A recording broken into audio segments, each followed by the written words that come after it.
Good evening. It's now 6 p.m. and the September 16th meeting of the Dublin San Ramon Services District Board of Directors is called to order.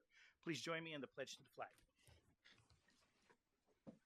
I pledge allegiance to the flag of the United States of America and to the republic for which it stands, one nation, under God, indivisible, with liberty and justice for all. Thank you. Roll call, please.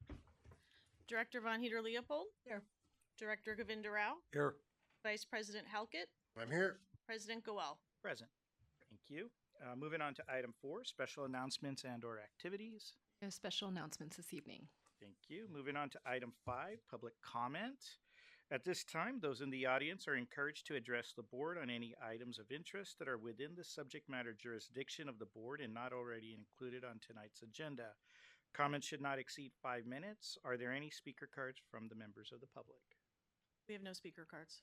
Thank you. Moving on to item 6, agenda management.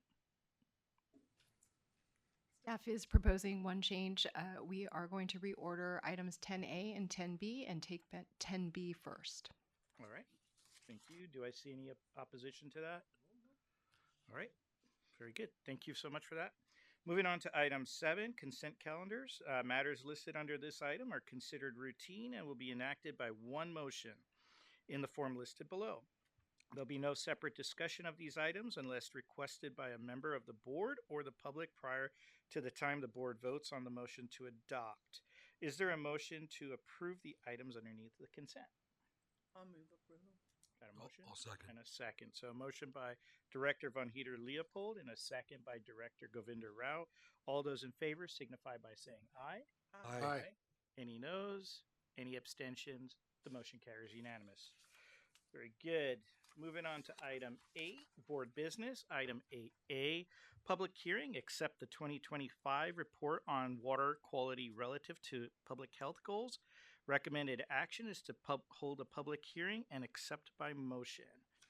With that, I'll move to the public hearing and say the public hearing is now open. And the board will receive the staff report followed by public comments. If you wish to address the board, please complete a speaker card and submit it to the district secretary to my left before the end of the presentation. Comments are limited to 5 minutes per speaker. Staff. Good evening, President Goel, members of the board. I am Dan Gill, the Operations Director for Dublin San Ramon Services District. It is my pleasure to introduce Danny Ward, who is our newly promoted Water Wastewater Systems Superintendent. And after Danny does his portion, Christy Fournier, who is our Laboratory Environmental Compliance Manager, will finish the presentation. Danny, go. Floor is yours.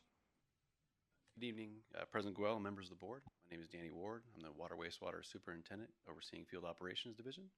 I'm accompanied by Christy Fournier, the Laboratory and Compliance Manager, Environmental Compliance Manager. Together, we will be presenting the 2025 Public Health Goal Report for your consideration, as the document must be accepted by the district's governing body. In this presentation, we will go over the water source overview, the Dublin San Ramon Services District Public Water System, and then jump into the Public Health Goal Report. All right, where does our water come from? 60 to 80% of the annual water supply is treated surface water that starts out as snowmelt in the Sierra Nevada that is stored in Lake Oroville, where the California Department of Water Resources controls it. From Lake Oroville, it is released into the Feather River, which joins into the California Delta, where DWR pumps the water into the South Bay Aqueduct. Zone 7 receives the water from the South Bay Aqueduct and treats the water at either its Patterson plant or Del Val water treatment plant. Zone 7 also has the capability to pump the water into Del Val for future storage. The other 20 to 40% is made up from groundwater that is pumped from the Livermore Valley groundwater basin and well field. The ranges in whether more surface water or groundwater is utilized is based on the variables like precipitation, allocations from the State Water Project, where you're located in the valley, and conditions like basin levels or time of year. Dublin San Ramon Service District Public Water System serves a population of 101,295 located in the city of Dublin and Alameda County and the Doherty Valley portion of San Ramon and Contra Costa County. DSRSD's potable water meets or exceeds all drinking water state and federal standards.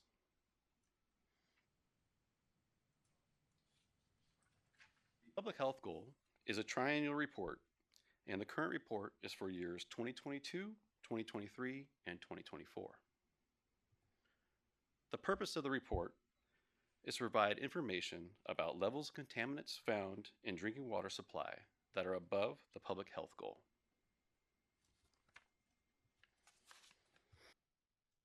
What are the public health goals? The public health goals are established by the California Office of Environmental Health Hazard Assessment. The public health goals are non-enforceable health-based goals. The public health goal is set at a level that would not cause significant adverse health effects in people who drink the water every day for 70 years. For carcinogenic chemicals, the public health goal is set at a 1 in a million risk level. They are often theoretical, based on assumptions and mathematical estimation, and the compliance with the public health goal is not required. Can I ask a quick question? Yes. On that? Well, thank you for sharing that information. Just when on that bullet where it says not cause significant adverse health effects in people who drink the water every day for 70 years, is there like a quantity of how much water per day, or is that not?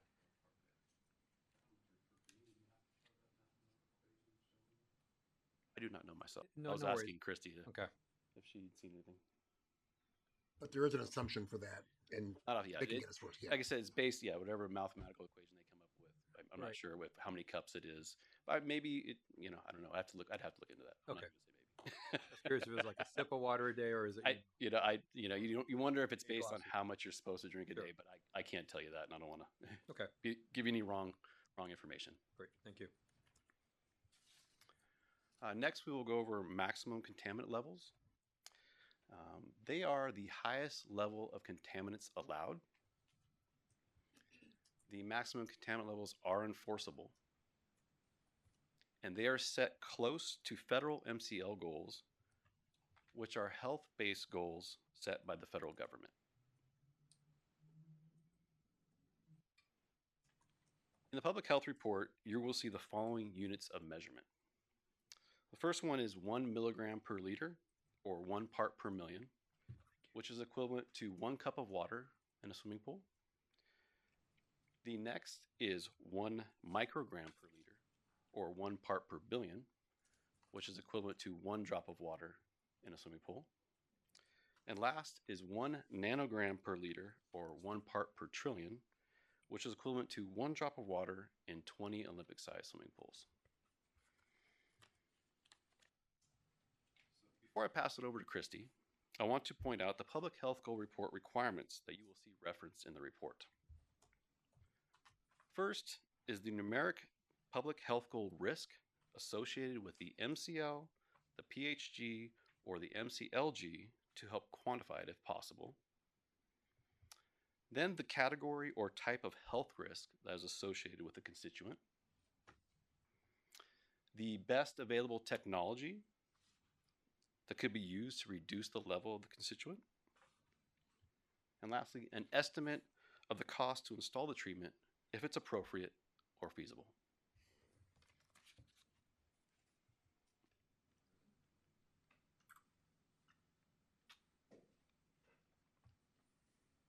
Good evening, President Goel and members of the board. I'm going to take you through the list of constituents that are noted in the Public Health Goal Report. The first one that I want to mention are a group of constituents named the bacteriological indicators. Bacteriological indicators, the samples are collected on a weekly basis. There are about 1,300 samples collected a year, and the sample sites exist within the distribution system close to where the homes and businesses are. and are representative of the water our customers receive. The two bacteriological indicators that we look for are total coliform and E. coli. Total coliform and E. coli, with a few exceptions, are not harmful, but they are indicators of, total coliform is an indicator of perhaps a sanitary defect from an environmental intrusion, whereas E. coli would be an indicator of a fecal pathogen.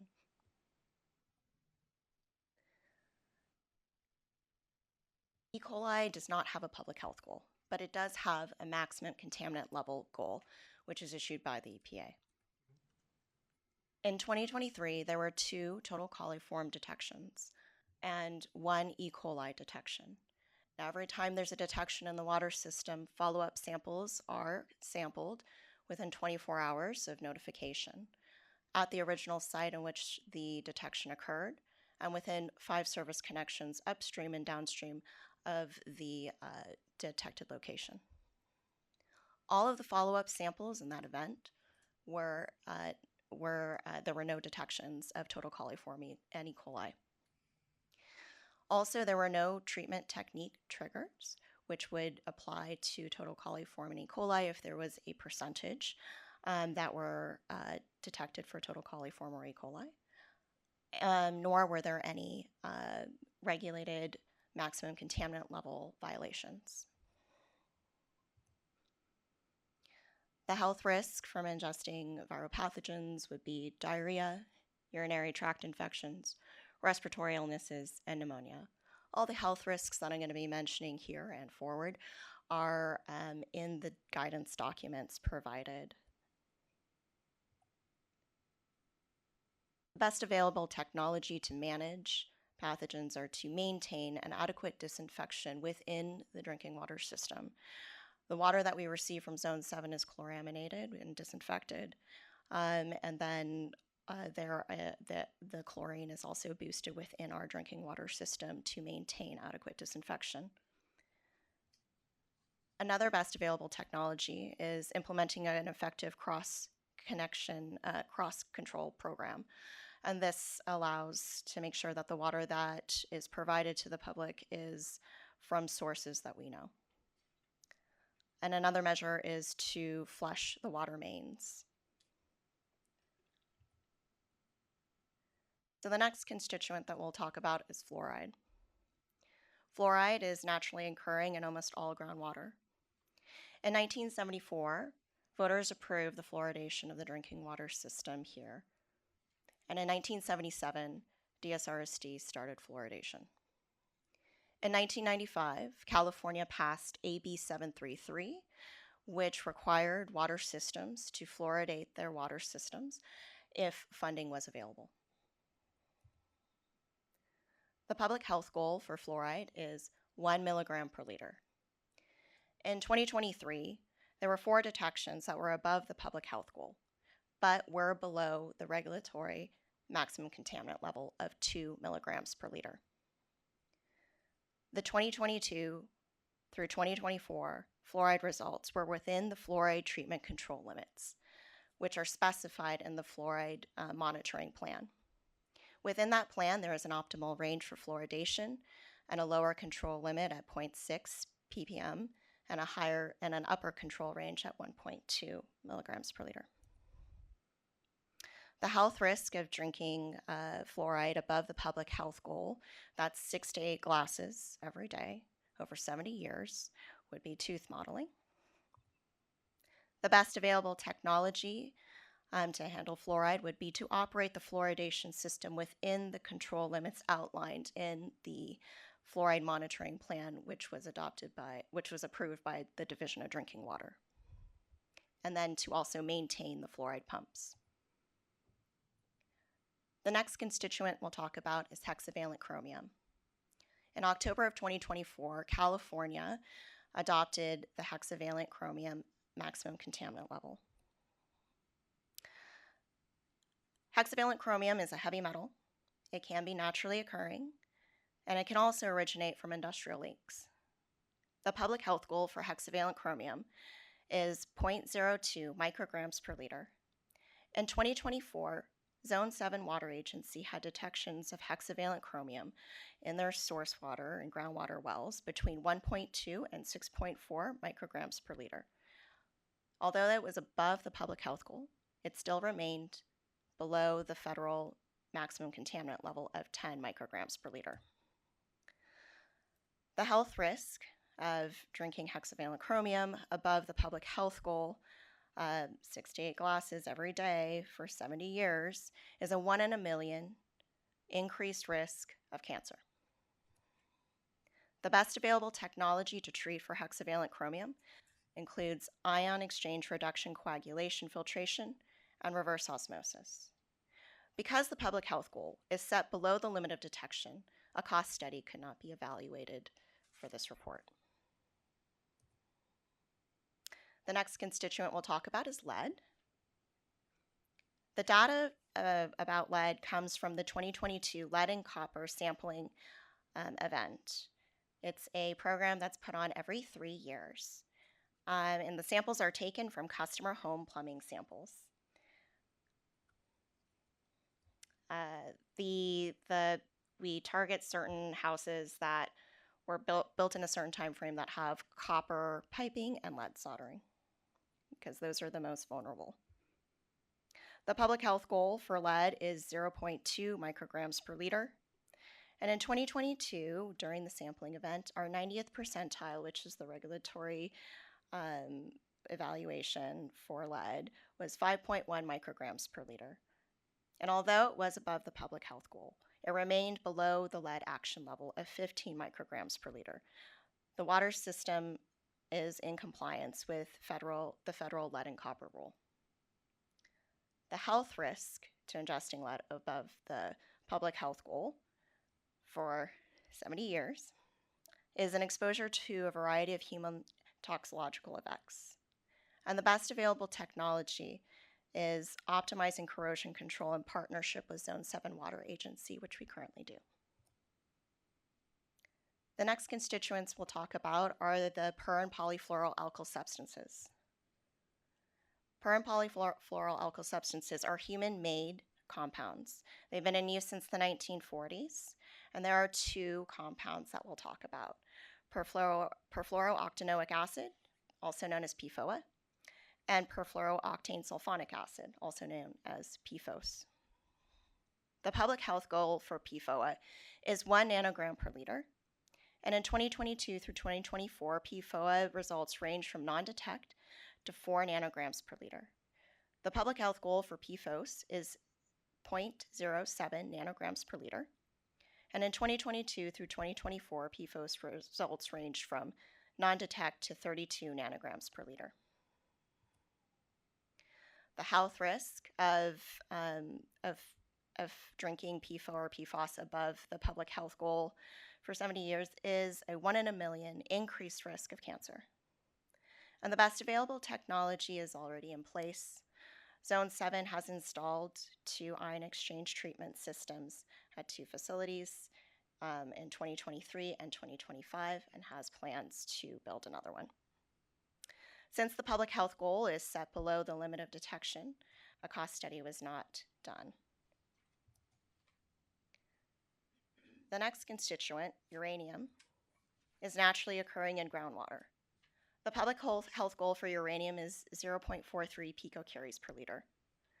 Groundwater results range from non-detect to 4 picocuries per liter.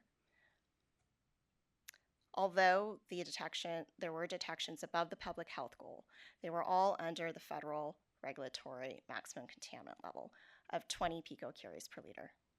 And there has been no detection in the surface water supply. The only detections that have occurred are in the groundwater.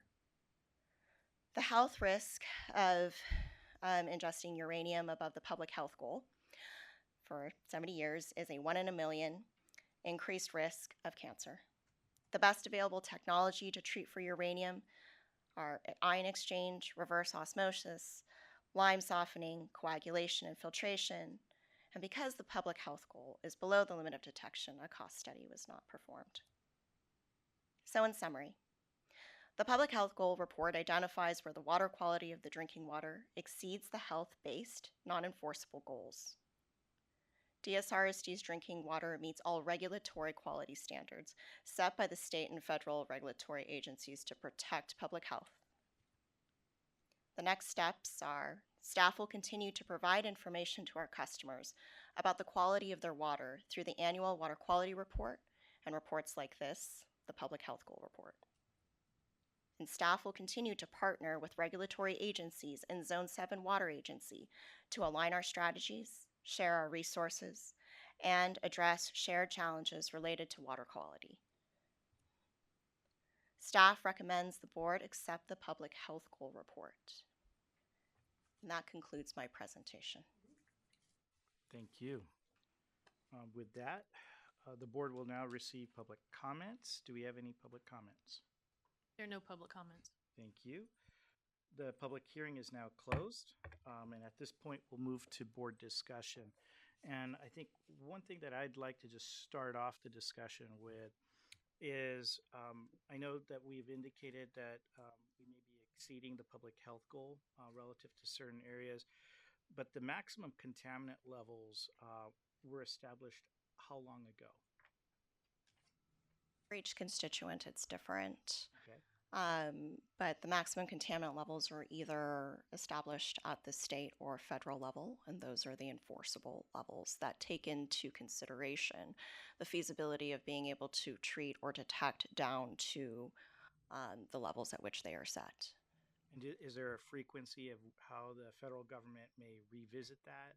Yes, there is a frequency of looking back at MCLs that are not below the either MCLG or the PHG to see whether it is feasible to see down to lower levels. So those two standards are kind of revisited on a regular basis and always realigning themselves. On a regular frequency, yes. Perfect. Thank you so much. Just wanted to make sure that those that may be hearing this recording at a later time had that level of awareness. With that, I'll move to my board members, starting to my right. Any comments? No questions? Just a quick thing, and again, thank you to both of you for a really nice presentation. Going back to just on the fluoride, and I'm sorry, I should have probably just asked you when you had that slide up, but you know, you had mentioned in 2023 there were 4 detections were above the public health goal, but below the MCL. Do we know kind of like how long, like the period of time they were above that while we were detecting it, or was it a short period? Like, was it a couple days? Was it weeks? Do we know? There are 4 detections, so that indicates 4 days. Fluoride is measured on a daily basis out in the field. Got it. Okay, thank you. Usually, we have alarms. Yeah. Anything above that, 1.2 to 2, we're going to react pretty quickly. Got it. Pump calibration. We're going to see anything. Great. Thank you. Thanks. Any comments from your side? Very good. With that, thank you again, staff, for a great presentation. And thank you for the insight on the responsiveness that we do take and how serious it is every time it does trigger off a reading. So with that, I'll entertain a motion to accept item 8A. I'll move. I'll second. Okay, I got a motion by Director Govinda Rao and a second by Director Von Heeden-Leopold. All those in favor signify by saying aye. Aye. Any noes? Any abstentions? The motion carries unanimous. Thank you. With that, we'll move on to item 9, board items, 9A. 9A1, Joint Power Authority and Committee reports. I believe there were none. Just confirming. Okay. None, are you sure? All right. 9A2, submittal of written reports for days of service events attended by directors. Written reports are due this evening. Does anyone have any reports of days of service? Any on this side? Got one over here. I attended the Alameda County Special Districts Association general meeting at Castro Valley Sanitary last week, and they also had a ribbon cutting for their new building. It wasn't quite finished for us to be in it, unfortunately, but it's a gorgeous building. We're going to try and hold all of the special district meetings there. They have a large boardroom and they have a large room that they're going to use for training. So there's plenty of places. If you have not been by there or don't remember what it looked like, it was the corner of Center and Castro Valley Boulevard, and it had ramshackle Caltrans buildings behind a chain link fence. Now it's beautiful. They've got it landscaped. They've got a area set aside so they can do their outdoor classrooms because they do have a lot. They do the same thing we do. They do have a lot of kids that tour. Anyway, it was really great. It's going to be a nice building for them and a great place to meet. The meeting itself was very good. One, somebody finally recognized that BART is a special district, and so they are going to be asked to join the special district association. I'm sure Contra Costa County will come after them shortly. But we had a director from Region 4, Area 4, District 4, excuse me, give a presentation of all the things they're doing to try and improve the the service so that they don't have to shut down so much. And of course, all of it is related to the fact that things are old. They do have new buses, rail cars now, but the lines themselves, the rails themselves are old. So anyway, that's their main focus. And as we all know, if we paid attention to the news, they're in dire financial straits. But it was nice to get a presentation from them. We also had a presentation from BB&K, and the Special Districts Association for Alameda County has decided that we're only going to allow our partner members to make presentations. Otherwise, it's going to be constant presentations from people who want to sell us things. So that's the limit that's going to be there from now on. But BB&K talked about the changes in the Brown Act, and there were some significant changes. Of course, it had to do with whether or not a state of the city is considered a meeting. It's been considered a meeting in the new Brown Act. So, and there are no exceptions that apply. So if three of us are there, it's a meeting. Like we're going to sit around there and talk about stuff. But we all know the Brown Act can be interesting. We can go into closed sessions to discuss security. That's the two major changes to the Brown Act. I shouldn't say that because there's additional changes made to when we can go and have like Zoom meetings, all the things that apply and who and where. And it's very complex because now we have a lot of these hybrid meetings, which confuses it because we have to comply with posting the agenda at all those places. So anyway, that's up to Nicole, thankfully. And I'm sure she's up to date on all of it. The District 4 director, I took some notes. They have recruited I don't know what it's called, a group of falcons to go through the stations and take out the pigeons.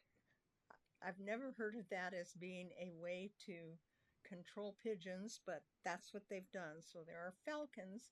If you see falcons flying around the stations like ours that are half in and half out, it's because they're trying to control the pigeons. Violent crimes, 2024 was 230. This year it's 130 through July. So they are down. There are 50 stations, and Bay Area has the largest amount of remote workers, which is kind of interesting. I guess we all don't want to get on our freeways. Anyway, that was all. It was a good meeting. Most of the all the districts were there. And of course, BART now is a new district, so there'll be 18 special districts. That's it. Thank you for that update. It's good to see a special district after 50 years. Dun-dun-dun. Sorry. With that, we'll move on to item 9A3. Request for new agenda items be placed on a future board or committee agenda. Does anyone have a future agenda item? I guess the question here, hearing the last statements, is do we need any updates or briefings on any of the Brown Act from our perspective here? Those were all changes that were made for 2025, so you're already up to date on those. But we will do something in 2026 with any changes that come through the legislature this year. Perfect. Thank you so much. With that, we'll go on to 9B, staff reports. The General Manager Monthly Report for August is attached, and it included a number of operational updates. So I just wanted to briefly turn it over to our Operations Director, Dan Gill, to highlight a few. Thank you, Jan. So I just wanted to briefly update the board on a few of our operational highlights for the month of August. It was a busy month for us. First, we had a recycled water main break in the city of Dublin, 20-inch main. It was a big service line and resulted in a pretty complex repair. So we partnered with the city of Pleasanton. They were able to provide a section of ductile iron for us to replace the section of pipe that was busted or broken. And our engineering team is actually doing an analysis on that break so that we can learn a little bit more about the corrosion in the area and if we have other issues underground that we don't know about. Also, there was a sewer mortar cleaning. If you remember back when Danny was presenting on the sewer management plan update, we discovered mortar that was put into the sewer system in September 2023. So the field operations team after that conducted a few testing of different methods of cleaning out sewer mains, and they found what was called a chain flail nozzle. And they tested it out on that mortar in the sewer line. They were successful in being able to clean it out. So kudos to the team for doing that. PG&E, as you know, has been very unreliable. And it's been unreliable for us at the district here. We had 3 outages in the month of August.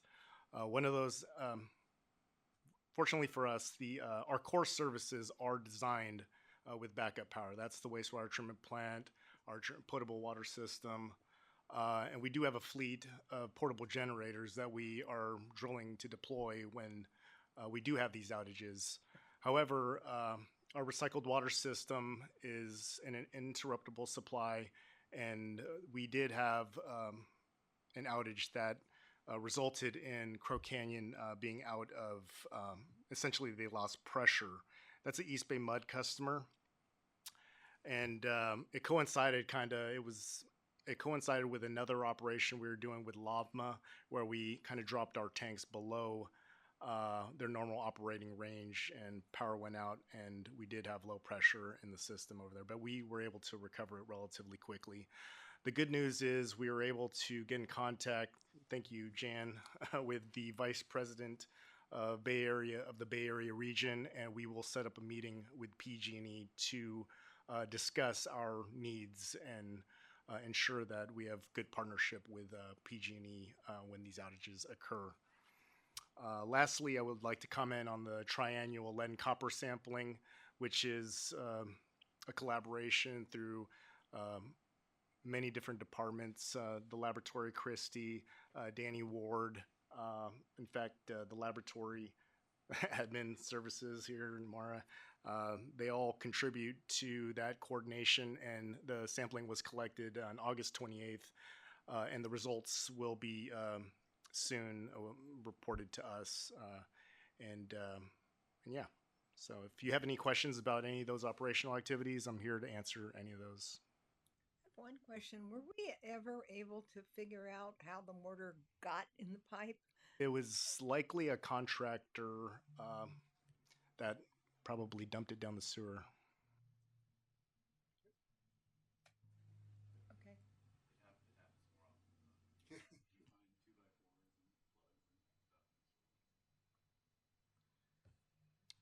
Any other questions? All right. Thank you.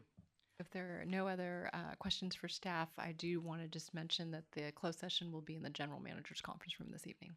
Okay. Thank you. That was on cue, I take it. Item 10, we'll be moving into closed session to retreat to the conference room directed by staff, which is the GM's room. Item 10A, we'll be having one additional attendee, Jenny Buckman. And item 10B, we'll have an additional attendee, Sepida Rufagar from Jackson and Lewis. With that, I know that we did change the order around a little bit, but please remember when retreating to the conference room, turn your microphones on mute. Thank you.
is back in open session.